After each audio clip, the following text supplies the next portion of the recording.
श्री स्वामी समर्थ स्वामी भक्तांचे अनुभव या चॅनलवर तुम्हा सर्वांचे मी स्वागत करते। स्वामी तुमच्या सर्व इच्छा पूर्ण करोत ही स्वामींचरणी प्रार्थना। आज मी तुम्हाला एका स्वामी सेवेकरी दादांना आलेला स्वामींचा अनुभव त्यांच्याच शब्दात सांगणार आहे। नमस्कार, श्री स्वामी समर्थ। माझे नाव दशरथ बागड।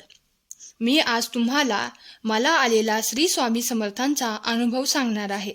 मित्रांनो, आम्ही नेहमीप्रमाणे 10 ते 10:15चे सुमारास झोपी गेलो व अचानक कसला तरी आवाजाने जाग आली।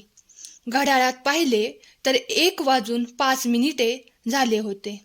तर तेव्हा आजी, माझ्या आईची आई, मोठ्याने ओरडत होती व मग मी स्वतः आजीजवळ गेलो। आजी बोलत होती, "ए यमा, मला नेहू नकोस।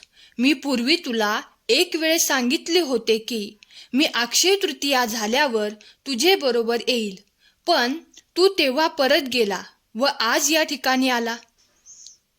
बाबा, मी माझ्या जावयाची प्रकृती बघण्यासाठी आले आहे, तरी तुझ्या गरिबांना त्रास होणार नाही याची दक्षता घे," अशी सांगत होती। दादा म्हणतात, मी स्वतः आजीला विचारले, "कोठे आहेत ते यमराज?" तेव्हा आजीने उत्तर दिले की हे पहा, तुझ्या बाजूला बसलेले आहेत। मग मी आईला सांगितले, महाराजांचे सेवेची रक्षा आजीला लाव। त्याप्रमाणे आईने केले व मी आजीला म्हटलो की तुम्ही एवढे होते तेव्हापर्यंत महाराजांना का नाही बोलाविले? मग आजी म्हणाली, तुम्ही झोपल्यापासून मी समर्थ बाबांची विनवणी करते आहे।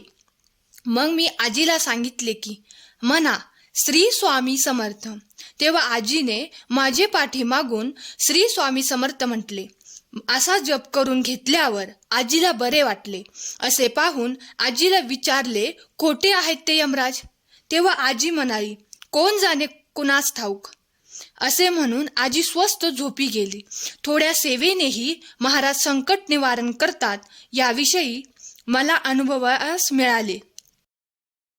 तर स्वामी भक्तांनो, आजच्या ह्या दादांचा अनुभव खरंच किती सुंदर होता आणि स्वामी आपल्या भक्तांचे वरील आलेले गडांतर देखील टाळतात, हे या अनुभवातून आपल्याला समजून येते। तर तुम्हाला आजच्या या दादांचा अनुभव कसा वाटला हे तुम्ही आम्हाला कमेंट करून नक्की सांगा। तसेच अनुभव आवडला असल्यास व्हिडिओला लाईक करा, शेअर करा, कमेंट करा। श्री स्वामी समर्थ। जय जय स्वामी समर्थ। धन्यवाद।